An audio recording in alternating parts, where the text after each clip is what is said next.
صاحب أقوى إمبراطورية عرفتها الدول في عصر لم يهزم منه أحد على الإطلاق، لكن للأسف بقى خلاص نهايته قربت. وفي يوم من الأيام نام وصحى لقى نفسه اتولد من جديد، لكن على هيئة هذه الطفلة الرضيعة، قوة جبارة جدا، حادة الذكاء، سريعة البديهة، ويبدو أنها ستكتب التاريخ من جديد. فيا ترى إيه حكاية هذا العجوز بعد تحوله إلى هذه الفتاة الصغيرة؟ وإيه قصة قدراتها الجبارة التي حيرت العقول؟ وإزاي قدرت تعمل كده وهي حتى ما كملتش السنتين؟ تساؤلات كتيرة جدا في انمي ولا اروع من كده يا جماعه. فيلا عاوز تعرف اصل الحكايه؟ تابعني للنهايه. السلام عليكم ورحمه الله وبركاته، اهلا بكم من جديد، واخيرا رجعنا تاني باجمد انميات 2023. لكن قبل ما نبدا يا ريت تصلي على النبي محمد صلى الله عليه وسلم، وما تنساش كمان تشترك في القناه وتفعل زر الجرس. بيبدا الانمي بتاعنا بهذا الملك العجوز واللي اسمه انجلس، كان في فراش الموت، كل مساعدين وزعلانين عليه جدا. يا ترى يا ريس هنعمل ايه من بعدك؟ انت كنت كل حاجه بالنسبه لنا، مين هيقاتل الوحوش، مين هيدافع عن المدينه، بجد حياتنا مش هتسوى اي حاجه من غيرك.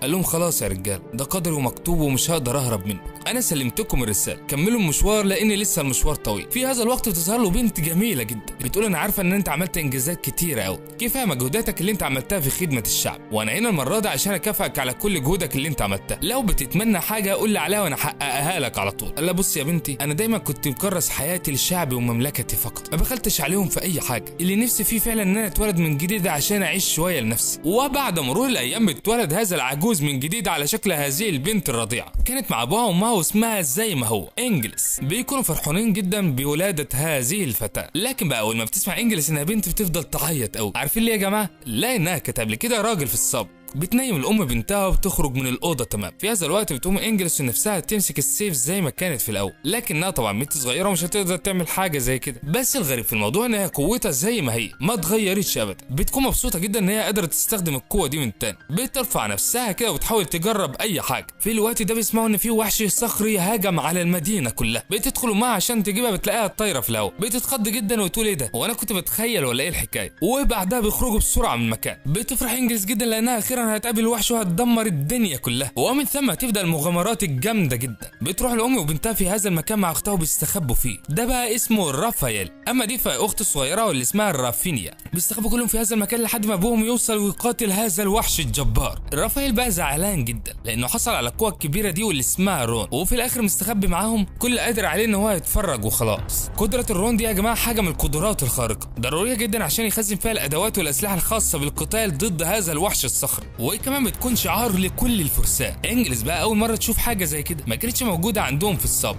رافائيل بيتكلم ويقول لهم عارفين الرون بتاعتي دي نادره جدا، يعني من الاخر كده حاله خاصه، لكن هم طبعا مش هتسيبوا خاطر بحياته في مكان زي ده. وفي لمح البصر بيدخل عليهم هذا الوحش من مكانه وبيدمر المكان كله. رافائيل خلاص بيستعد عشان يواجهه، لكن ام انجلس بتاخد منه السيف وقالت له خد الاطفال واهرب بسرعه من المكان.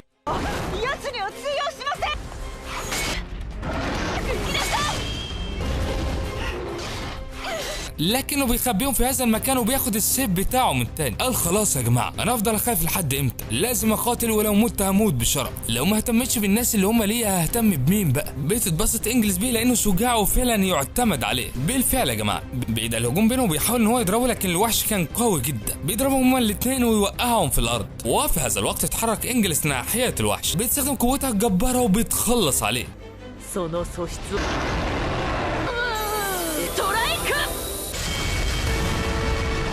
رافائيل بيقول لها انت بتعملي ايه؟ انجلس في هذا الوقت بتتخض جدا، لكنه بيغمى عليها على طول. بتتعب البنوته الصغيره لانها استخدمت قوه كبيره جدا، والمفروض الاطفال اللي زيها ما يعرفوش يعملوا حاجه زي كده. تاني يوم بيطمن الاب على مراته وابنه، بتقول له مراته شفت الفضل، كل الفضل بعد ربنا يرجع لرافائيل، لولا كان زمانهم ماتوا كلهم. طبعا هم مش فاكرين اي حاجه ومين اللي ساعدهم ومين اللي انقذهم. قال لها طبعا، وعشان كده عيد النظر في حفظ امن المدينه بتاعتنا، لان الوحش ده من النوع القوي جدا، انت عارفه ان هو ممكن يدمر المدينه كلها. وبعد فتره من الزمن بتكبر انجلس وعندها 5 سنين، بتشوف خالتها وتقول لها كبرنا اهو يا بنت. رافينيا بنت خالتها قالت لها يلا نتدرب شويه. بيروحوا ساعه التدريب وبيكون كل الجنود بيتدربوا سوا، ومن ضمنهم رافائيل. بتحاول رافينيا ان هي تمسك السيف لكنه تقيل عليها طبعا وبتقع في الارض. بتروح لها انجلس وتفضل تهديها وتعرفها تقف ازاي وهي ماسكه السيف. بصي للجنود واعملي زيهم بالظبط. بيشوف رافائيل وهو بيتدرب وكان قوي جدا وقدر يهزم اي حد يتدرب معاه. انجلس واخته كانوا فرحانين بيه جدا يا جماعه. في هذا الوقت بيوصل واحد اسمه رامباخ، جايب ابنه يتدرب هنا عشان التجار دايما بيتعرضوا للهجوم. هذا الهجوم من الوحوش ومن قطاع الطرق، وقتها بيخسروا حاجات كتيره قوي. وعشان كده لازم يتدربوا مع الفرسان عشان يحموا البضاعه بتاعتهم.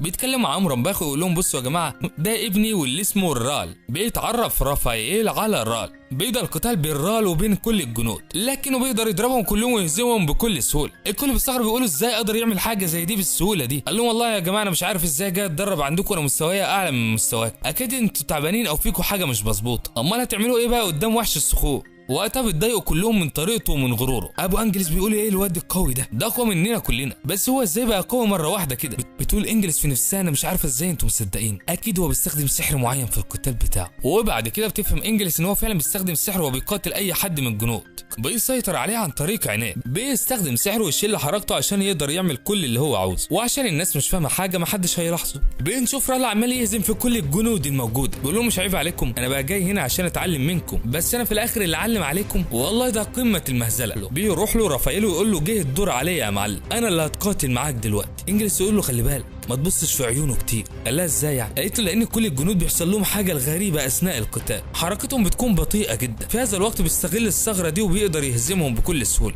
عشان كده مش عايزاك تبص على عينيه تمام. قال لها شكرا ليكي جدا. وبعدها بيبدا القتال، بيهجم عليه رافائيل بكل قوته، لكن رال طبعا بيصد كل الضربات بتاعته. بعدها قدر يحدف رافائيل في الحيطه ويضربه في ظهره ونهى الموضوع بكل سهوله. قال هو ده منظر فارس؟ منظر فارس مقدس هيكون وريث الارض دي، بس اهو يجي منك، ادي انت احسن من بقيه الجنود الموجود. بتفضل رافينيا تبكي عشان اخوها خسر هو كمان. قالت لها انجلس ما تخافيش ولا تزعلي نفسك، انا هنتقم لاخوك. بتروح انجلس على رال وتقول له ممكن تعلمنا اي حاجه؟ قال لها احنا نهزر ولا ايه؟ بلاش لعب عيال يا بنت انت. لكنها بتهدده وتقول له ايه رايك بقى لو قلت لهم على اللي انت كنت بتعمله اثناء القتال؟ ووقتها المعلم بيرتبك جدا، بيقول لها انت بتلمح لي ايه بالظبط؟ قالت له انت عارف انا بتكلم عن ايه. قال لها خلاص تبقيش بقى تعيطي لما اذيك.